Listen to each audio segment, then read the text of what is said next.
तर आज आपण चॅप्टर 2 मॅथमॅटिकल टूल्स हा सुरू करणार आहोत.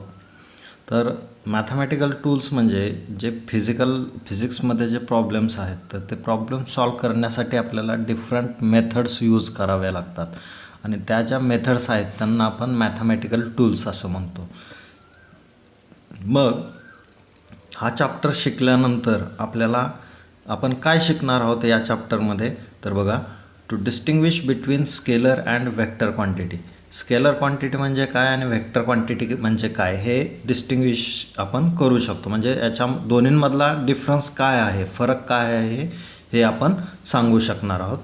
देन ते ॲडिशन, सबस्ट्रॅक्शन, बेरीज, वजाबाकी अँड मल्टिप्लिकेशन, गुणाकार ऑफ व्हेक्टर्स. व्हेक्टर्सची बेरीज, वजाबाकी आणि गुणाकार.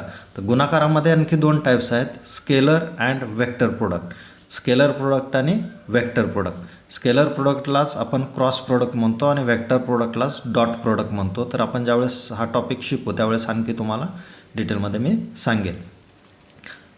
तर नेक्स्ट आहे relative velocity between two objects. ज्यावेळेस दोन ऑब्जेक्ट हे एकाच डायरेक्शनमध्ये मूव्ह होत असतात त्यावेळेस त्यांची रिलेटिव्ह व्हेलॉसिटी ही वेगळी असते, किंवा दोन ऑब्जेक्ट ज्यावेळेस एकमेकांच्या ऑपोजिट डायरेक्शनमध्ये विरुद्ध दिशेमध्ये मूव्ह होत असतात त्यावेळेस त्यांची रिलेटिव्ह व्हेलॉसिटी ही वेगवेगळी असते. रिलेटिव्ह व्हेलॉसिटी म्हणजे त्या दोन व्हेलॉसिटीजमधला डिफरन्स रिलेटिव्ह व्हेलॉसिटी. आणि पुढचं आहे derivatives and integrals of simple functions. तर फिजिक्समधले जे सिम्पल फंक्शन्स आहेत त्यांचं डेरिव्हेटिव्ह आणि इंटिग्रेशन कसं काढायचं ते आपण शिकणार आहोत. पुढचं आहे कॉम्पोनंट्स ऑफ व्हेक्टर. तर व्हेक्टरचे डिफरंट कॉम्पोनंट्स काय आहेत तर हे आपण यातून शिकणार आहोत. आणि शेवटचं आहे applications of mathematical tools to physical problems. हे जे वरती शिकलेले मॅथमॅटिकल टूल्स आपण जे आहेत ते सर्व फिजिकल प्रॉब्लेम सॉल्व करण्यासाठी कसे वापरायचे हे आपण इथं शिकणार आहोत. म्हणजे याच्यावरती आपल्याला न्यूमेरिकल सॉल्व करायचे, प्रॉब्लेम्स सॉल्व करायचे. तर आता आपण सुरुवात करूया स्केलर क्वांटिटी म्हणजे काय आणि व्हेक्टर क्वांटिटी म्हणजे काय याला. तर आता स्केलर आणि व्हेक्टर्स म्हणजे काय हे आपण बघूयात. एक एक्झाम्पल घेतो मी. बघा,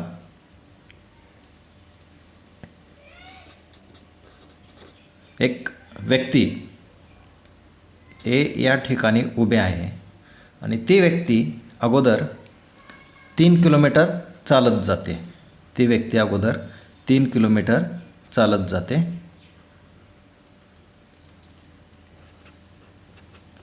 आणि त्यानंतर परत ती व्यक्ती डावीकडे वळून आणखी 4 किलोमीटर चालत जाते.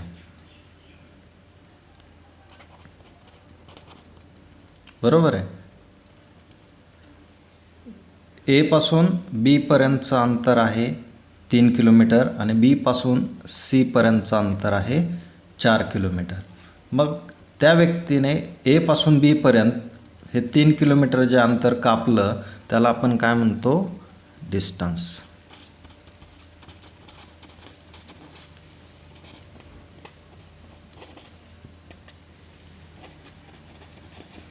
Distance A to B is 3 kilometre. नंतर distance B to C is 4 kilometre.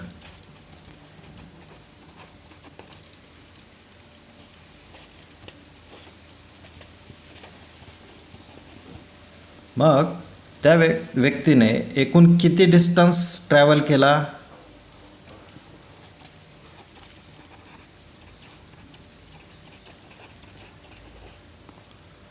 Total distance is equal to 3 + 4 7 kilometre. तर हा झाला total distance travelled by that man. तर 7 किलोमीटर हा त्या व्यक्तीने कापलेलं अंतर आहे, डिस्टन्स आहे. मग हेच जे 7 किलोमीटर आहे ते आपल्याला त्या व्यक्तीची ए पासूनची एक्झॅक्ट लोकेशन किंवा रिलेटिव्ह पोझिशन दाखवते का?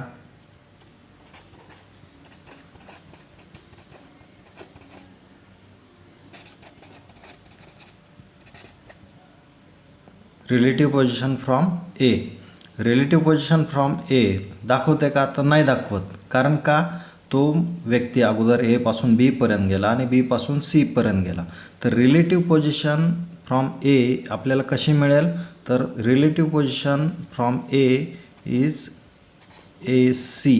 म्हणजे तो व्यक्ती जर ए पासून सी पर्यंत डायरेक्ट गेला तर ही झाली तुमची रिलेटिव्ह पोझिशन. मग ए सी हे काय आहे? डिस्प्लेसमेंट. ए सी ही डिस्प्लेसमेंट आहे. म्हणजेच बघा, ती व्यक्ती ज्यावेळेस ए पासून बी आणि बी पासून सी पर्यंत जाते त्यावेळेस आपल्याला त्या व्यक्तीने कापलेले अंतर मिळतं, डिस्टन्स मिळतो. पण ती व्यक्ती ए पासून कुठल्या दिशेला किंवा कुठे आहे हे आपण सांगू शकतो का? याच्यावरून नाही सांगू शकत. पण जर ए सी वरून आपण हे सांगू शकतो की ती व्यक्ती ए पासून कोणत्या दिशेला आणि किती अंतरावरती आहे याच्या साहाय्याने. तर आपण असं म्हणू शकतो,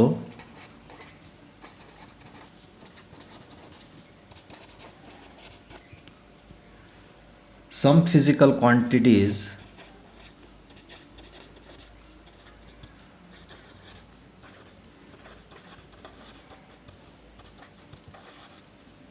which are called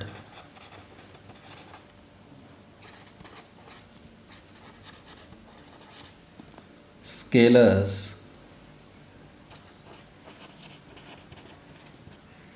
can be described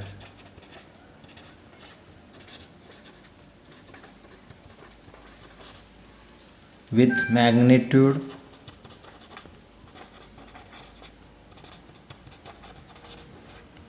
alone.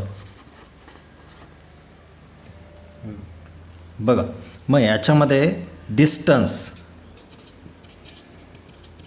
He quantity आपण काय फक्त मॅग्निट्यूडमध्येच दाखवली. 3 किलोमीटर नंतर 4 किलोमीटर हे डिस्टन्स ही मॅग्निट्यूडमध्ये.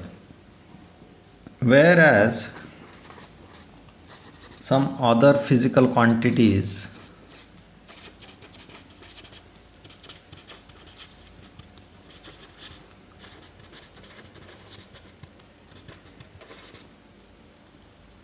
which are called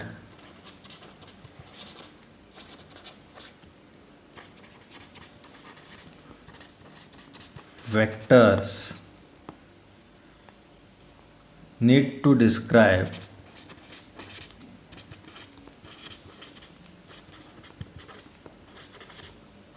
with magnitude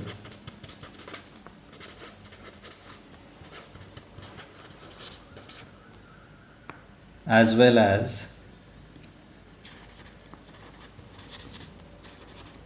direction. तर डिस्प्लेसमेंट ही वेक्टर क्वांटिटी आहे. तर डिस्प्लेसमेंट काय? ए पासून सी पर्यंत. मग ए पासून हे 3 किलोमीटर, हे 4 किलोमीटर, तर हे अंतर किती झालं? 5 किलोमीटर. तर प्रत्यक्षात डिस्प्लेसमेंट किती? 5 किलोमीटरचीच झाली. पण distance travelled is 7 kilometre but the displacement is 5 kilometre. तर डिस्प्लेसमेंट ही वेक्टर क्वांटिटी आहे. थोडक्यात काय? डिस्टन्सवरून आपण स्पीड काढू शकतो, त्या व्यक्तीचा स्पीड काढू शकतो आणि डिस्प्लेसमेंटवरून आपण त्या व्यक्तीचा वेलॉसिटी काढू शकतो. तर स्पीड ही स्केलर क्वांटिटी आहे आणि वेलॉसिटी ही वेक्टर क्वांटिटी आहे. तर मग आपण आता स्केलर्स म्हणजे काय ते पाहूयात. Physical quantities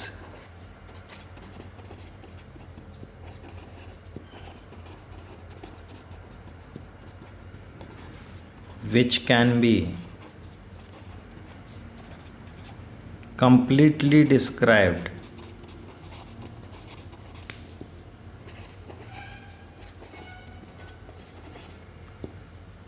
by their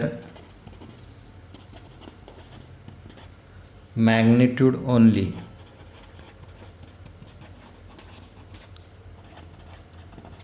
are scalars. Are scalars. That is, scalars can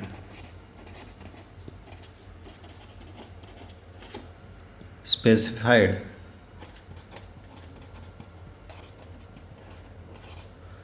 by a number and unit. Example बघा. तर the physical quantities which can be completely described by their magnitude only are scalars. फक्त मॅग्निट्यूडने, magnitude म्हणजे काय असतो तर एक number असतो आणि त्या नंबरचं जे काही युनिट असेल ते. Example, the length of rod is 5 metre. Length of rod is 5 metre. तर याच्यामध्ये बघा, लेंथ ही स्केलर क्वांटिटी आहे आणि ती कशाने डिस्क्राईब केली तर 5 मीटर. तर 5 मीटर म्हणजे 5 हा नंबर आहे आणि मीटर हे त्याचं युनिट आहे. तर 5 मीटर म्हणल्यानंतर आपल्याला आणखी काही डिस्क्रिप्शन गरजेचं आहे का लेंथ मोजण्यासाठी? तर नाही. 5 मीटर म्हणल्यानंतर आपण समजून जातो की रॉडची लेंथ ही 5 मीटर आहे. त्यासाठी आणखी ॲडिशनल इन्फॉर्मेशनची गरज नाही आहे. तर हे झाले स्केलर. मग या 5ला आपण काय म्हणतो? मॅग्निट्यूड. या 5ला आपण काय म्हणतो? मॅग्निट्यूड. आणि मीटर हे त्याचं युनिट आहे. मॅग्निट्यूड म्हणजेच नंबर. मग बाकी अदर स्केलर क्वांटिटीज कोणत्या आहेत?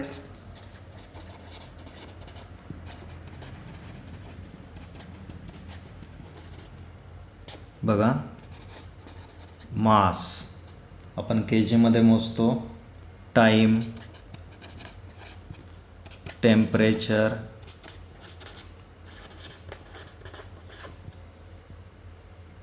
डेन्सिटी, ह्या स्केलर क्वांटिटीज आहेत. ठीक आहे. मास, टाईम, टेम्परेचर, डेन्सिटी ह्या स्केलर क्वांटिटीज आहेत. त्या आपण फक्त मॅग्निट्यूड देतो आपण त्यांचं, त्याला डायरेक्शन द्यायची गरज पडत नाही. मग आता वेक्टर्स म्हणजे काय? ती physical quantities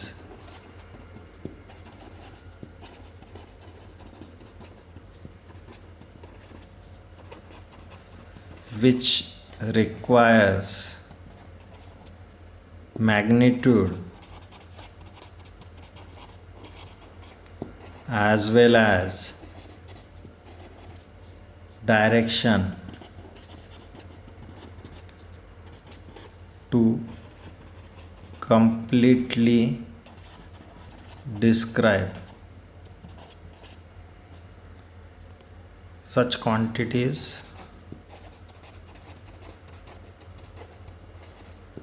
are called vectors. Magnitude and direction हे दोन्हीही पाहिजे वेक्टर क्वांटिटी डिस्क्राईब करण्यासाठी. वेक्टर क्वांटिटीचे एक्झाम्पल्स काय आहेत? डिस्प्लेसमेंट आत्ताच आपण पाहिलं, velocity, force, acceleration, ह्या वेक्टर क्वांटिटीज आहेत. ह्या वेक्टर क्वांटिटीज आहेत. वेक्टरचं रिप्रेझेंटेशन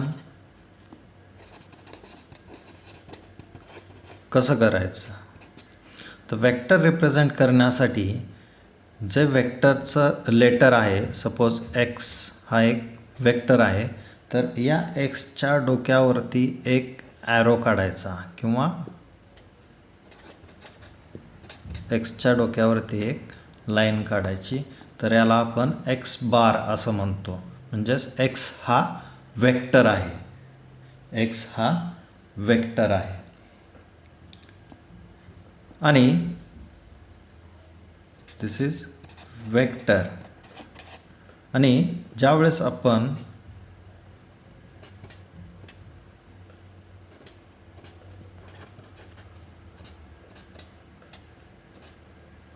हा एक्स बार ह्या दोन व्हर्टिकल लाईन्समध्ये लिहितो तर हे त्याचं झालं मॅग्निट्यूड. हे त्याचं झालं मॅग्निट्यूड. तर याच्यामध्ये काय आपण प्लस मायनस साईन काढून टाकतो. तर फक्त जे काही नंबर येईल तो आपण इथे लिहिणार आहोत, त्याचं मॅग्निट्यूड झालं. ठीक आहे. तर एक्स वेक्टर रिप्रेझेंट करण्यासाठी आपल्याला त्याच्या डोक्यावरती ॲरो लिहायचा किंवा एक लाईन ओढायची, त्याला आपण वेक्टर क्वांटिटी म्हणतो. आणि त्याचं मॅग्निट्यूड दाखवण्यासाठी आपल्याला तो दोन व्हर्टिकल लाईन्समध्ये लिहायचा मॅग्निट्यूड. मग हे वेक्टर्स जे आहेत ते डिफरंट टाईप्सचे असतात.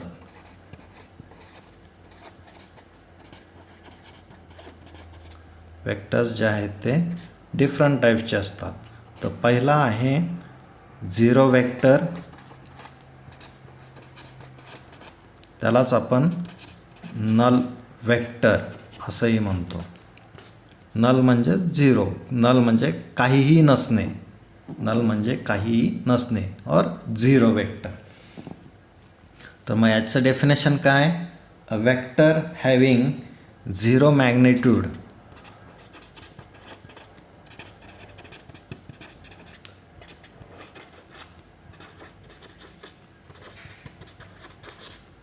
a vector having zero magnitude with a particular direction.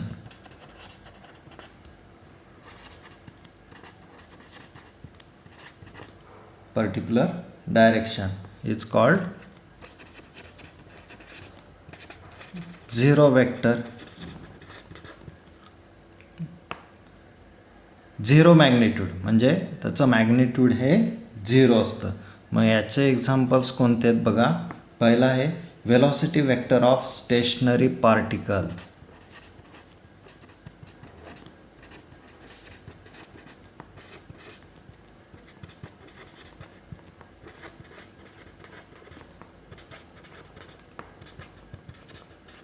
जो पार्टिकल स्टेशनरी आहे म्हणजे तो मूव्ह करत नाही आहे, त्याची वेलॉसिटीच झिरो आहे, म्हणजे त्याचा वेलॉसिटी वेक्टर हा झिरो असणार आहे. So velocity vector of stationary particle. Velocity शून्य आहे म्हणजे त्याचा वेक्टर जो आहे तो शून्य असणार आहे. दुसरं एक एक्झाम्पल बघू. The acceleration vector, the acceleration vector of an object moving with uniform velocity.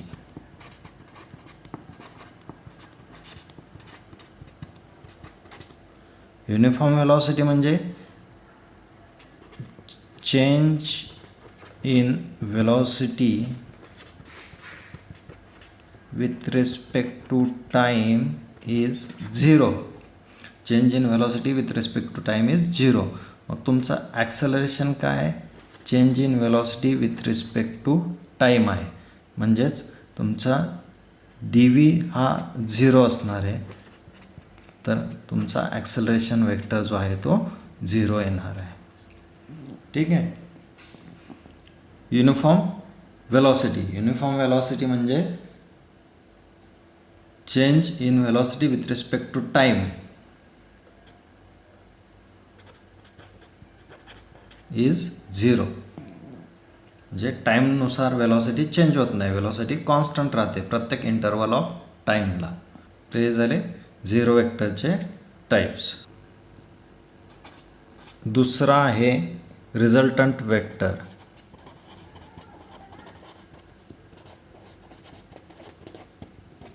Resultant vector.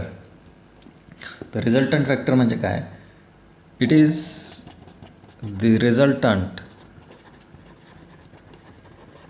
of two vectors or more for which it is a single vector that produces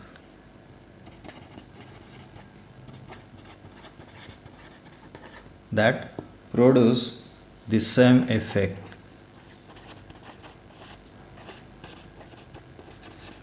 as produced by all the vectors together. आता याचं meaning बघा काय.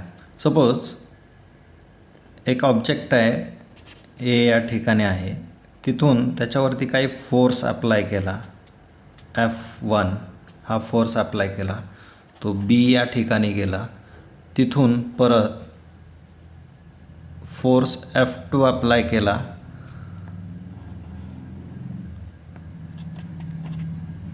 F2 apply केला, तिथून तो C या ठिकाणी गेला.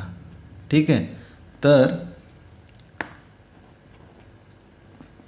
तो ऑब्जेक्ट ए पासून बी पर्यंत गेला F1 फोर्सने आणि बी पासून सी पर्यंत गेला F2 फोर्समुळे. मग रिझल्टंट वेक्टर काय आहे, तर ए टू सी हा कंबाईन इफेक्ट, या दोन्हींचा कंबाईन इफेक्ट हा एकाच फोर्सने ज्यावेळेस प्रोड्यूस होतो त्यावेळेस त्या फोर्सला रिझल्टंट वेक्टर और रिझल्टंट फोर्स आपण म्हणतो.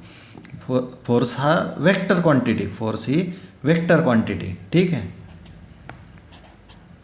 तर लक्षात आलं meaning. The resultant of two vectors A B आणि बी सी, F1 आणि F2 हे दोन वेक्टर्स आहेत, for which it is a single vector. FR हा सिंगल वेक्टर आहे that produces the same effect. मग ए पासून बी पर्यंत आणि बी पासून सी पर्यंत as produced by all the vectors together. मग ए टू बी आणि बी टू सी हा जो इफेक्ट आहे तो ए टू सी हा एकाच वेक्टरने आपण प्रोड्यूस करतो आहे, म्हणून याला आपण रिझल्टंट वेक्टर असं म्हणतो.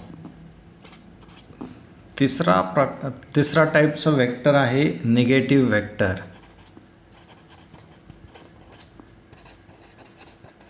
त्यालाच आपण ऑपोजिट वेक्टर असंही म्हणतो.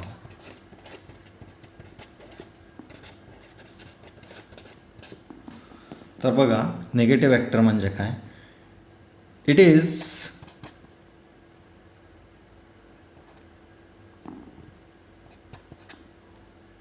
A vector of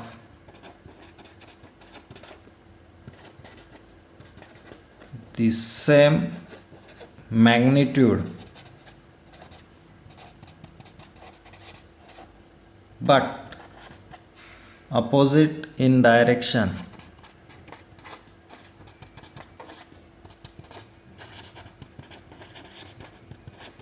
as that of the given vector. बघा काय, तर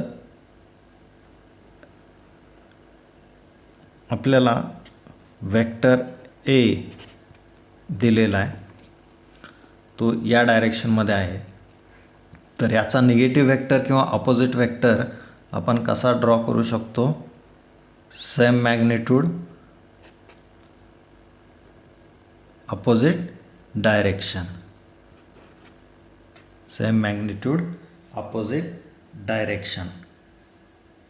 ठीक आहे. तर हा झाला निगेटिव्ह वेक्टर. तर यांचा रिझल्टंट किती असतो, थोडक्यात 0. रिझल्टंट 0 वेक्टर असतो, नल वेक्टर. कारण हे इक्वल आणि अपोजिट आहेत, इक्वल आणि अपोजिट आहेत मॅग्निट्यूडमध्ये, आणि equal in magnitude and opposite in direction.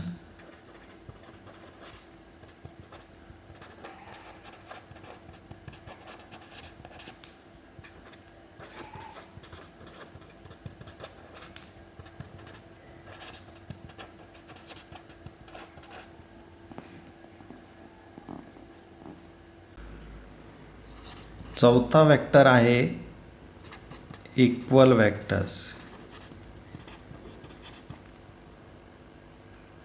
Equal vector. मग इक्वल वेक्टर काय असणार आहेत, तर इक्वल वेक्टर म्हणजे असे दोन वेक्टर्स की ज्यांचं मॅग्निट्यूड आणि डायरेक्शन दोन्हीही सेम आहे.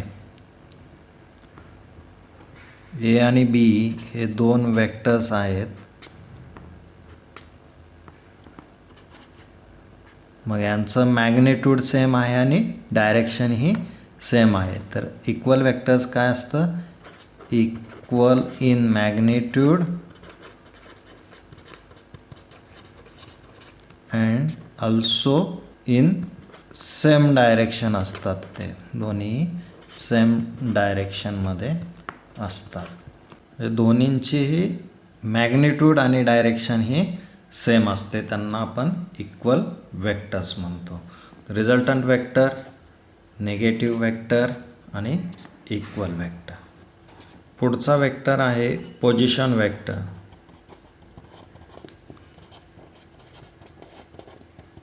बघा, नावच काय, पोझिशन वेक्टर. पोझिशन वेक्टर म्हणजे हा वेक्टर एखाद्या पार्टिकलची किंवा ऑब्जेक्टची स्पेसमध्ये किंवा प्लेनमध्ये पोझिशन दाखवतो, म्हणून त्याला आपण पोझिशन वेक्टर असं म्हणतो. डेफिनेशन बघूयात. A vector which gives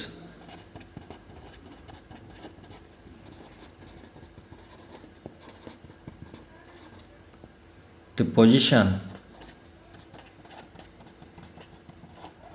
of a particle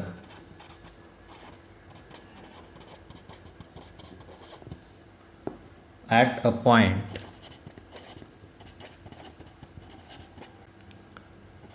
with respect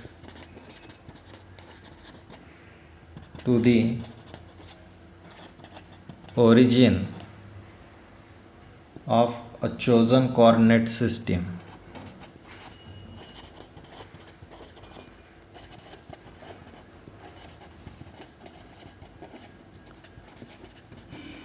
Origin of a chosen coordinate system is called the position vector.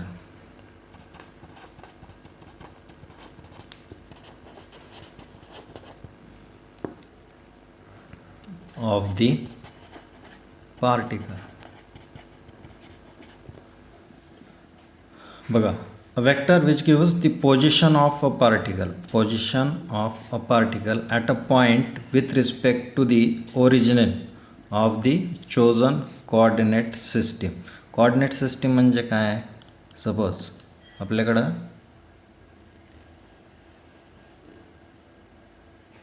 Coordinate system आहे, Cartesian coordinate system. Cartesian coordinate सिस्टीममध्ये x आणि Y हे दोन access आहेत आणि हा आहे एक्स वाय प्लेन. तर या एक्स वाय प्लेनमध्ये सपोज पी हा पार्टिकल इथं आहे, तर या पार्टिकलची पोझिशन, ओरिजिन काय, हा 0. एक्स वाय प्लेनचा ओरिजिन काय, कार्टेशियन कोऑर्डिनेटमध्ये ओरिजिन हा 0 असतो इथं. तर या ओरिजिनपासून या पीच पर्यंत जो वेक्टर आहे, तर याला आपण नाव देऊ आर. तर याला पोझिशन वेक्टर म्हणतो. तर R bar is equal to O P bar हा पोझिशन वेक्टर आहे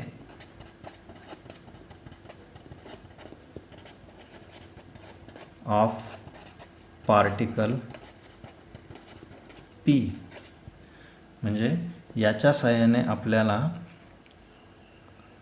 पीची पोझिशन समजते या एक्स वाय प्लेनमध्ये. मॅग्निट्यूड आणि डायरेक्शन दोन्ही आहे. आणि पुढचा शेवटचा आहे unit vector.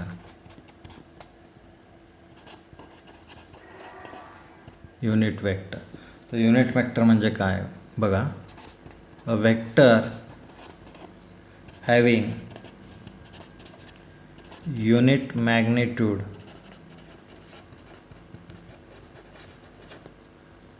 in a given direction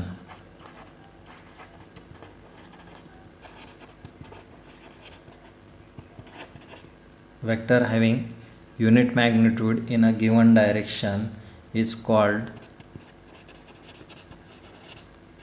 a unit vector in that direction. Unit magnitude म्हणजे 1, unit म्हणजे 1, so unit magnitude. It is also known as direction vector. It is also known as direction vector. म्हणजे magnitude ह्याचं 1 असतं, पण it also non as direction, म्हणजे हा vector direction दाखवतो म्हणून त्याला डायरेक्शन म्हणतात. आणि याचं रिप्रेझेंटेशन जे आहे, रिप्रेझेंटेशन करताना स्मॉल लेटर्स और कॅपिटल लेटर्स दोन्ही वापरतात. फक्त त्या स्मॉल लेटर्सच्या डोक्यावरती, suppose R is the unit vector, तर त्याच्या डोक्यावरती आपण काय करतो, अशी कॅप काढतो किंवा आर कॅप, तर याला आपण युनिट वेक्टर असं म्हणतो. मग युनिट वेक्टर कसा काढायचा, तर वेक्टरला त्याच्या मॅग्निट्यूडने डिवाइड केलं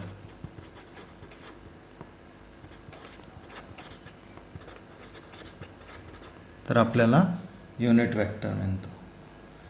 वेक्टरला त्याच्या मॅग्निट्यूडने डिवाइड केलं तर आपल्याला युनिट वेक्टर मिळतो.